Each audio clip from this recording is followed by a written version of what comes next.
Welcome to this episode of Eureka. And in this episode, we are going to talk about vaccination. As of today, when this program is going to be aired for the first time in Rajya Sabha television, around 9.5 crore people all over the world have been infected with the COVID, and out of them, around 21 lakh people have died due to COVID. Vaccine is the only way we can stop this pandemic, which is engulfing the whole world and disturbing our life. It's a threat to our life. It's a threat to our economy. It's a threat to our livelihood. Vaccines are perhaps the only way that we can keep it at bay and return back to a normal, which is livable. Today, in this episode, we are with us Dr. Raman Gangaketkar. He is the National Chair, Dr. C.G. Pant, National Chair of Indian Council for Medical Research. In today's episode, we are going to discuss about vaccines and why we need vaccines. What is the government plan for rollout of vaccine in India? So, thank you for being in the show. It's a good opportunity, and I think it's a very timely conversation that we are having with you. So, let me start with one question that most viewers have in their mind. That is, the numbers are dropping. The way, for example, the numbers were climbing up, it's not so today. Things are seeming to be coming back to normal. People have started their routine life. Schools are going to be reopening in a few months down the line, few weeks down the line. Do we really need vaccines now? Can we not just live as it is and then tide over this major problem that we are facing? That is perhaps more of a wishful thinking. Now, all of us would like to believe that it will not strike back. There will be no second wave that will come. But one has to keep at the back of mind that there are other countries which are passing through the second as well as the third wave in certain areas. Yeah. And what is so scary about it is that when the second or third wave strikes, it has classically shown the similar kind of pattern that Mm. was seen in Spanish flu pandemic earlier, that Okay. it's not only larger, it rises up so rapidly that Uh-huh. to even get a hospital bed in those countries, one may have to struggle. Now, if you actually look at the data, USA had Mm. more than 300,000 cases in a day. That's a record that has ever been seen. Mm-hmm. You look at UK, which is a small country compared to us, you find that there were more than 60,000 cases in a day, which is Yeah. very scary. And then if you look at our population size, if you believe that we won't ever have it and it doesn't happen, and if the second wave strikes us, perhaps you will realize that the numbers would be so large, Mm. and we don't know whether we would have sufficient spaces to put them into the hospitals as well. What is important for us to recognize? These kinds of thoughts come to our mind because our successful story of the lockdown, which people then used to say it's a longer lockdown, but Mm. the reality is that it was so successful that it pushed the outbreak of this particular infection by close to about 4 to 5 months of time. Okay. Now, when it has been pushed, you are seeing the first wave declining at this juncture. When Mm-hmm. it is declining, these thoughts tend to come to your mind. But Yeah. just put yourself into the shoes of a policymaker. Now, Mm. they have to consider the worst case scenario and then try to see what you can do best to avoid that happening. Yeah. Nobody So, likes like, to you believe are that it pointing will out, come. say, like the current scenario is something like a lull between a cyclone. It is There is an possible. intermediate lull, and then perhaps maybe that's what we are experiencing, right? 100%. No, you need to, everybody must ask to oneself, are they not seeing COVID fatigue setting in?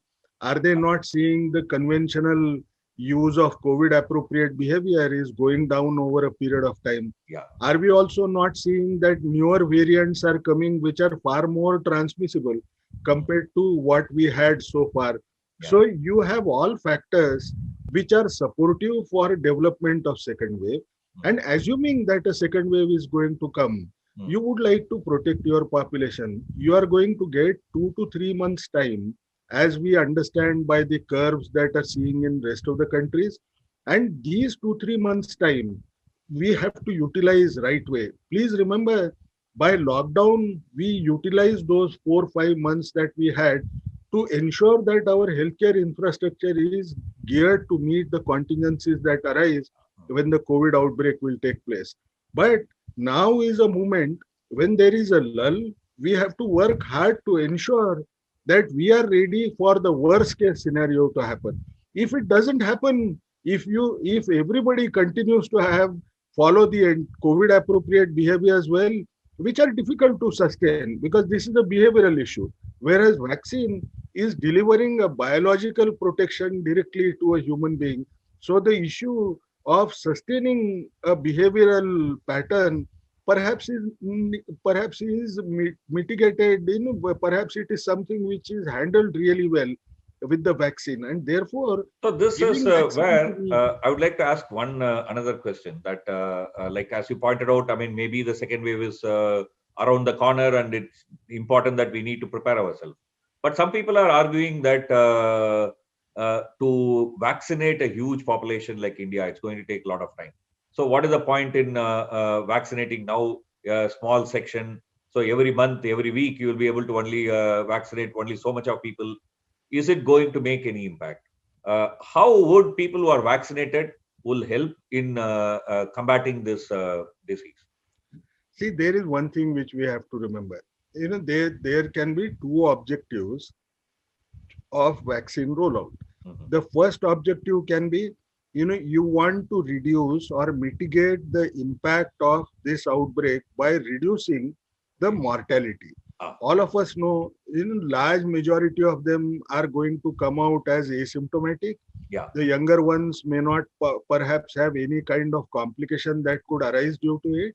yeah, The second objective could be that you want to reduce the transmission.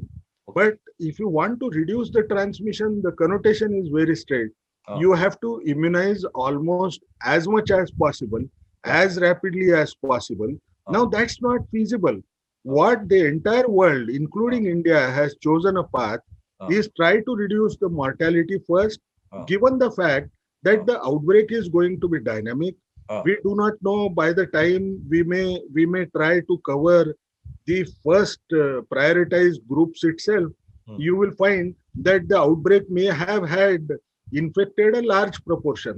yeah, If I assume today hmm, that our ICMR National Sero Survey showed us hmm, that the seroprevalence in September hmm, was close to about 6.6%. okay, And if I assume the third phase has already been, third survey has also been done, hmm, it may take some time just to come out with the results. But okay, if I assume between September and December, there was threefold increase. yeah, Now, which would essentially mean 20% people okay, are likely to be found as protected. ah, ah, ah, Now, if it is 20%, we know that 80% of the people continue to remain vulnerable. yeah, Now, if they are vulnerable, how do I cover them?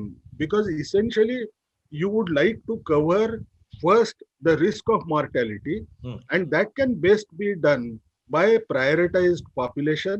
If you want to reduce mortality, hmm, what is also important for us is we need to go beyond the old and beyond those who have chronic morbidity. hmm, You want the healthcare workers and frontline workers should also be vaccinated yeah. because their risk of exposure is high. How do actually vaccine work? I mean, is it some kind of a magic wand, or I mean, we all know how a drug works. I mean, you get a disease, you take a drug, that drug kind of interacts with the disease and cures. But whereas vaccine is not something that you take after you get a disease, right? So it is to keep the disease at bay. How does a vaccine actually work? Yeah, let's remember some things. No, when an organism enters in our body, now organism is made up of different proteins, which are its weapons. No, Okay. and these weapons we call them as antigens. No, like we would have a sword. Uh, No, there is a spike protein that it has. uh, Now, using that spike protein, it does all kind of damage. It doesn't necessarily mean it's only spike protein. There are multiple weapons in terms of proteins that would be there. Now, once you immunize a person, mm, what you are doing, you are either giving a virus which has been killed, Mhm. You are either providing part of the virus so that it cannot actually survive in the human body and damage human body, but the essential weapons which are crucial for that particular virus to actually infect and damage our bodies, Mm. it enters into human body. Now Okay. once it goes inside the human body, Uh-huh. even if there is a natural infection or a vaccine that we provide, Mm. what our body does is it sends certain cells Okay. which are part of the immune system. Uh-huh. These cells will go and try to first find out what are the most important proteins which I think will make me recognize, one, that they are foreign proteins, not my body, Uh-huh. and second, if they are foreign proteins, how do I negotiate those proteins by producing antibodies against it? So Okay. antibody is my weapon. Mm. What antibodies do is these are also proteins which will be secreted in the body by one kind of cell which we call as plasma cell. Yeah. Now, these are generally plasma cells are B lymphocyte cells. Mhm. Now, once you secrete these immunoglobulins, Mm. like what will happen? These antigen Mm. would be neutralized, or these antibodies will get attached to this antigen Uh. and try to overcome the challenge that these antigens are likely to provide. Okay. And then I have certain cells which are called as antigen presenting cells or macrophages. Uh-huh. Now, what they will do is they will try to chew this particular antigen antibody complex Uh. and then throw it outside the body. Uh. Now, one thing which we have to realize, while doing this, the body is also working on another angle. Mm. The angle is, my current response, if my body forgets or if my immune Uh. system forgets, then I have not learned anything. Like Uh. we do schooling, Yeah. our immune system is also schooled by every experience that it faces by an assault of any infectious organism. So what it does is, like a historian, they will not only get sensitized, but they will write down. This is in a what would you say, vernacular phrase. Yeah. Well, then it will write down Uh. how did the fight happen, Uh. what all did I produce, Uh. which are the kinds of soldiers or the weapons or the antibodies which were really effective, and I must keep alive some of these cells which are able to generate these antibodies Okay. as memories.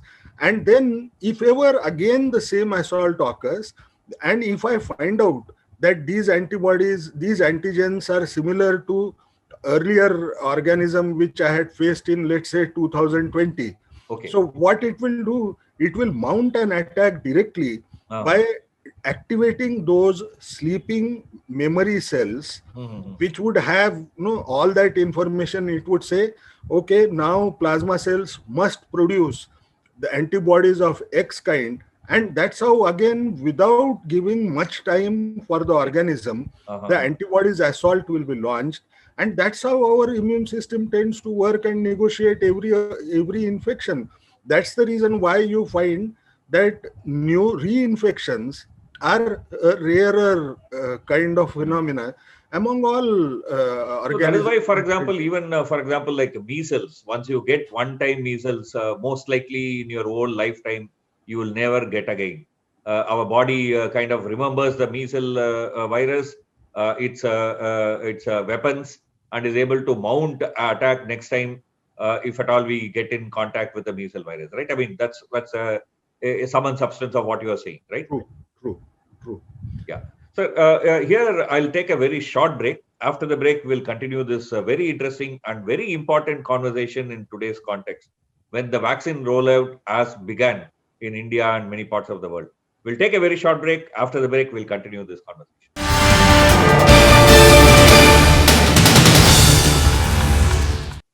Welcome back to Eureka. We were having a very wonderful conversation, very enlightening conversation with Dr. Raman Gangakedkar. He is the Dr. C.G. Pandit National Professor for Indian Council for Medical Research.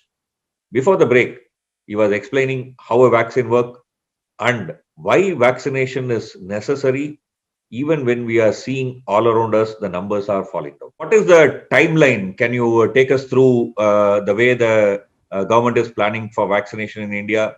One of the questions that will be there in our mind is that when will I get the vaccine? Yeah.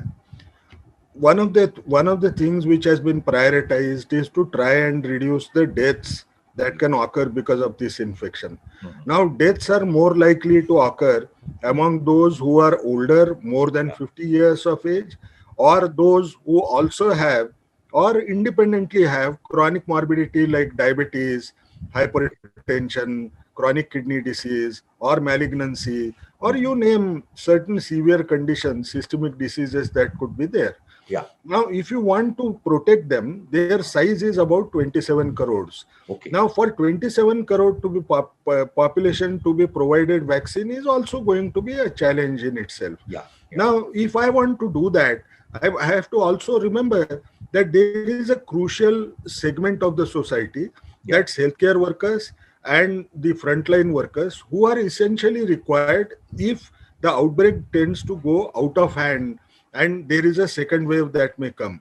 Now, if I want to protect them, I need to do that because their risk of exposure is high. And the second issue is, if you look at, you find that among those who are primary care providers, the risk of actually developing a severe disease is 8 times higher than somebody who's in a hospital setting and is not exposed to this particular virus as much. Now, which would essentially mean you will have to look at three populations. Now, for three populations, population size and understanding of the population, whether what does this vaccine mean, should I receive the vaccine, is also equally important. And therefore, healthcare workers have been prioritized first. And then subsequently frontline workers who are also involved, who could be classically in Hindi we say Suraksha Karmi, even those would be receiving the vaccine, and their numbers could run as high as about 3 crore. Once this 3 crore population is immunized, what will happen is the vaccine will be rolled out to remaining 30 crore who will be able to register themselves through CoWIN app. Now, it is expected that this 30 crore population may perhaps be vaccinated sometime by the end of September. And once that is done, a stock will have to be taken as to how to roll out for the remaining ones. Yeah, so if I understand you correctly, the first priority is the 3 crore health workers plus the frontline workers. That will be the first priority. And then the second is about 27 crore people who fall into the age profile and health profile who have the likelihood of having severe COVID and perhaps likelihood of morbidity. That will be the first to focus, right, sir? So this first two groups to complete vaccination, you are saying that it will take up to September or so. That's what is the estimation that we are getting into, right?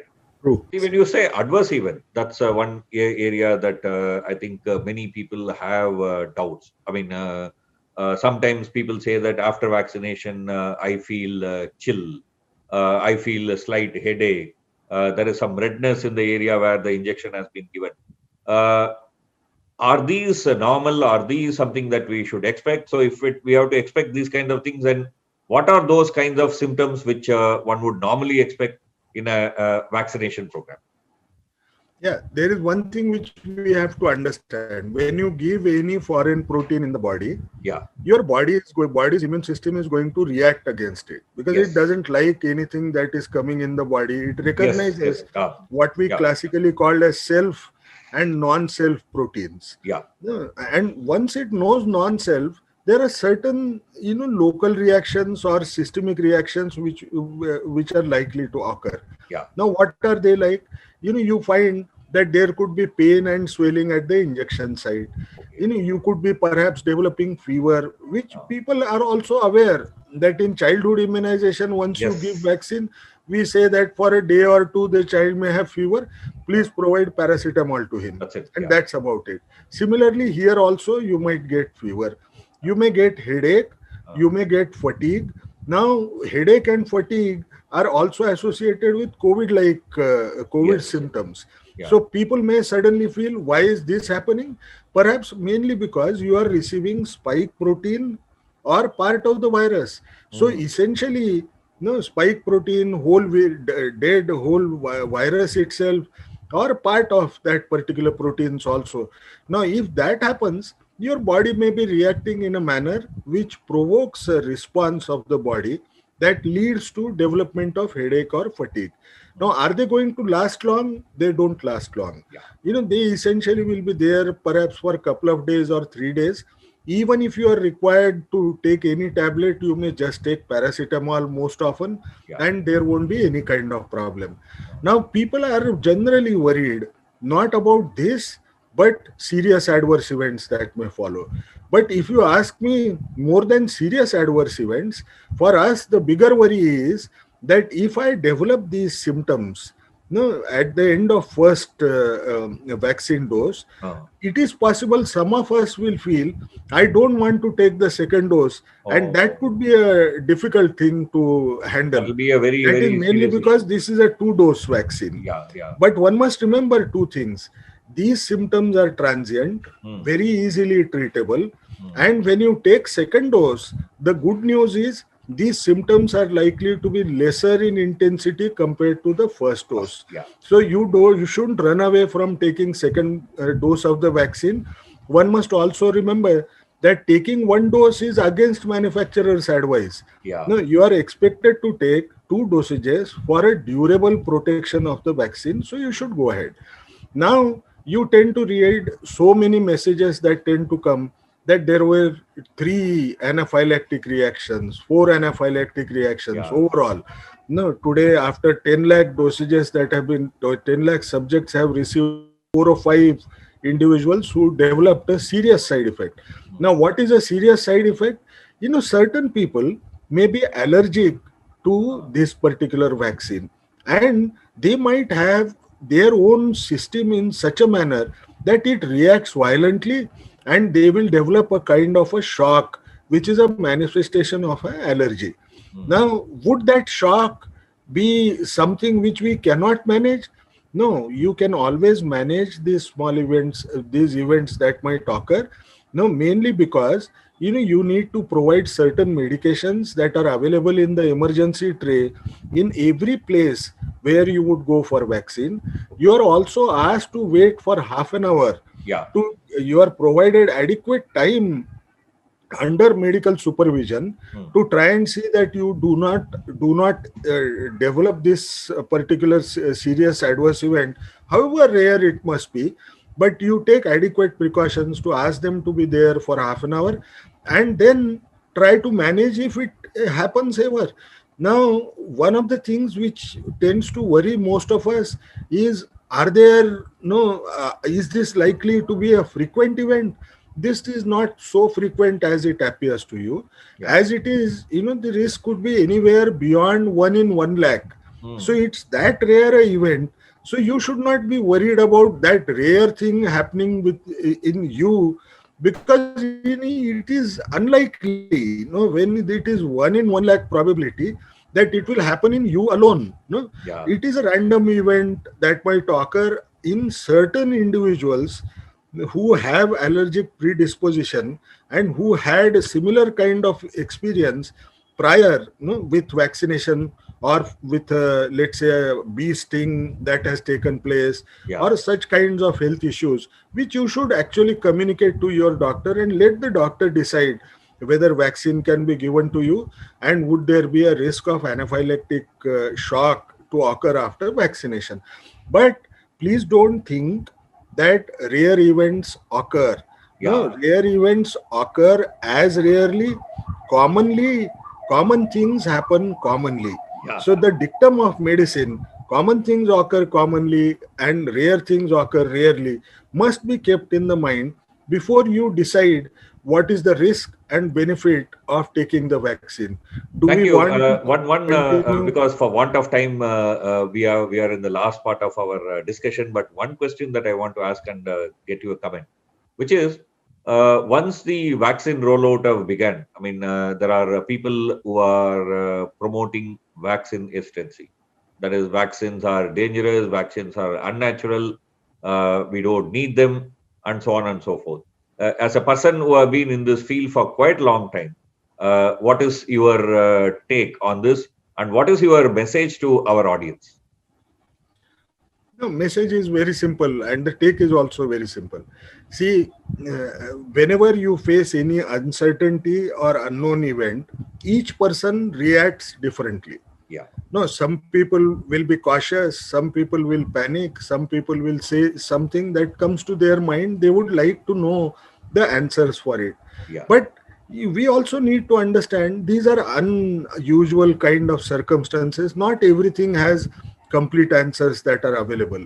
Naturally, you'll find you tend to hear, from some news that perhaps some negative event has occurred. Yeah. And at a time when you are preparing your mind, you think you are fine to take vaccine. If you hear some such thing, the first thought that will come to your mind is, I don't want to take it because it looks a little risky. So even if you are prepared to run, if somebody says, if you run, and jump that particular ditch that is existent, you are more likely to fall in. So you are more not likely not to run and jump over that particular area at all. So we need to take a hard decision very well. I know only one thing, that as I said earlier, common things happen commonly, uncommon things or rare things happen rarely. What is most important, I believe very strongly, that literacy has very little to do on an ability to decide risk benefits. Yeah. Now, some people may not have learned much, but if they are provided complete information about risks and benefits, even they can take an informed decision. So please don't worry.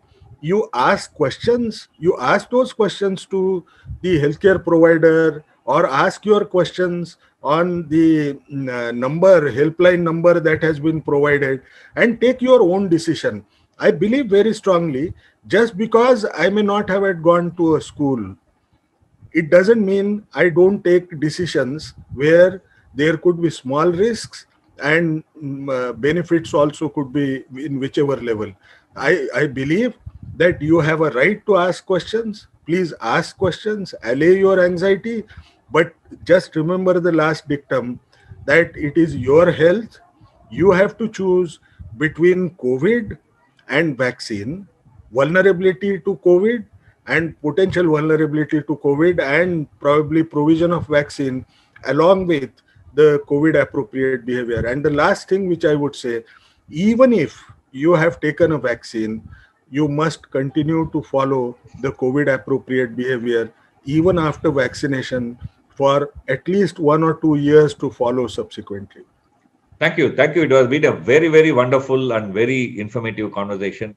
Thank you for your enlightening illumination on these points. Thank you very much. With this, we will end today's conversation. Keep watching Eureka. We will come back with another conversation next week, same time.